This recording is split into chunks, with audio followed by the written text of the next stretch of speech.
Los Hechos de los Apóstoles nos cuentan el poder de Dios, pero no en lo general o en lo abstracto, sino en lo cercano, en lo concreto de la vida. A través de seres humanos concretos, pero de una manera maravillosa, Dios cambia lo que pensamos, lo que decimos y lo que hacemos. Solo Dios puede llegar a nuestras vidas y hacerlas diferentes, pero de tal manera que lo primero que sentimos es: ahora sí soy verdaderamente yo mismo. Somos nosotros los que siempre fuimos y lo que fuimos llamados siempre a ser, ¿no? Esa es la experiencia que tenemos cuando nos encontramos con el Señor, ¿no? Ahora sí soy verdaderamente yo mismo, o de alguna manera lo que siempre fui llamado a ser. Y esto quiere decir que la transformación que hace Dios es como quitarnos lo que no somos y a la vez llevarnos a la plenitud de lo que podemos llegar a ser. Esa plenitud, eso es lo que nos da el Espíritu Santo. El hombre de espíritu es aquel que se ha desprendido de todo aquello que no lo dejaba ser completamente lo que Dios ha querido siempre que fuera. Un hombre de espíritu es lo que aparece en el capítulo 8 de los Hechos de los Apóstoles. Este hombre llamado Felipe, uno de los diáconos de los que se habló en el capítulo 6 del mismo libro, es el que aquí aparece movido por la fuerza increíble de Dios. Un hombre que ha sido tomado por el Espíritu de Dios y que es guiado por caminos insospechados. Podemos decir que el Espíritu Santo no solamente obra en nosotros dándonos amor o conocimiento, sino que también obra conduciéndonos a aquellas circunstancias, llevándonos a esos encuentros, a esas personas, a esos momentos en los que va a brillar mejor la gloria de Dios. Así, por ejemplo, Felipe se encuentra con un funcionario de una reina de Etiopía, y este funcionario, que era un eunuco, percibe en su propia historia el paso de Dios. El instrumento es Felipe. Este eunuco va leyendo la palabra de Dios, un texto del profeta Isaías, y Felipe se acerca, movido por el Espíritu, y le hace una pregunta que es tan importante para ese hombre como para nosotros. ¿Entiendes lo que vas leyendo? Y este hombre que estaba leyendo la Biblia dice: ¿cómo la voy a entender si nadie me sirve de guía? Y eso también es verdad para nosotros. Ciertamente necesitamos una guía para comprender verdaderamente el sentido de la Escritura, y eso es lo que hace exactamente la Iglesia. Esa idea que tenía Lutero de que la Biblia se interpreta sola queda disuelta plenamente en el pasaje de los Hechos de los Apóstoles que tenemos como primera lectura del día de hoy. No, la Biblia no se interpreta sola, la Biblia necesita de su casa, de su hogar, y el hogar, la casa de la Biblia, es la Iglesia. En esta casa de la Sagrada Escritura, en la casa de la Biblia, en la Iglesia, percibimos la presencia de Cristo. Eso le sucedió a aquel hombre, y eso quiere Dios que también nos suceda a ti y a mí. Que guiados por la experiencia y por el amor maternal de la Iglesia, encontremos siempre a Jesucristo vivo en la Sagrada Escritura.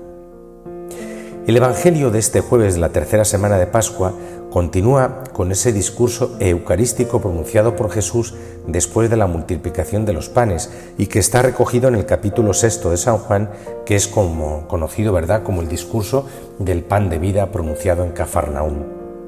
Pues bien, este Evangelio de este día se inicia con una expresión poderosa de Jesucristo que es reveladora de la acción de Dios, de la acción de las personas divinas de la Santísima Trinidad en nosotros. Me refiero a la siguiente expresión. Atención, dice Jesús: nadie puede venir a mí si mi Padre no lo atrae. Al hacer esta afirmación, Jesús nos está revelando, nos está descubriendo cómo es la acción de la gracia. Hay una primacía de la gracia, ¿verdad? Y es del Padre.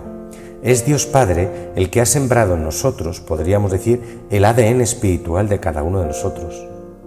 Hay un hambre y una sed que Dios ha imprimido en el corazón del hombre por el que el Padre nos atrae hacia Él, nos llama hacia Él. La iniciativa de nuestro acercarnos a Dios parte del Padre que nos ha creado a su imagen y semejanza. Con esa hambre y sed que tenemos de Él y con la acción de su gracia, Él está suscitando en nosotros hambre y sed de Dios. De manera que cuando el hombre pregunta por Dios, en realidad su pregunta es más bien una respuesta. Es una respuesta a ese hambre y sed de Dios con el que Él nos está atrayendo hacia Él. La iniciativa siempre es de Dios, aunque nosotros tengamos la percepción de que hemos iniciado por propia iniciativa un acercamiento a Dios. Nadie viene a mí si mi Padre no lo atrae. tenemos que aprender a ser, por lo tanto, dóciles a la acción de la gracia para dejarnos mover, dejarnos atraer por Dios. Aplicando esta expresión al misterio de la Eucaristía, podríamos concluir que en la Eucaristía, Dios, por una parte, está saciando el hambre y sed que tenemos de Él, pero por otra parte, en la Eucaristía, Dios está suscitando hambre y sed de Él. Ambas cosas ocurren al mismo tiempo. La Eucaristía sacia el hambre de infinitud de Dios que tenemos. Nos diste el pan del cielo, decimos, ¿verdad?, que contiene en sí todo deleite, respondemos. La Eucaristía sacia el hambre y la sed que tiene el hombre, pero también suscita hambre y sed de vida eterna, de eternidad, porque la Eucaristía, ese encuentro con Jesucristo, por sí mismo pide una plenitud superior, que es la visión de Dios, la de la vida eterna. La Eucaristía tiende a la plenitud y podríamos decir que de la Eucaristía al cielo.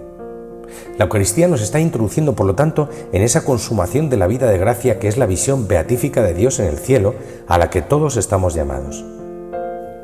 Jesús repite varias veces en este capítulo 6 de San Juan: yo lo resucitaré.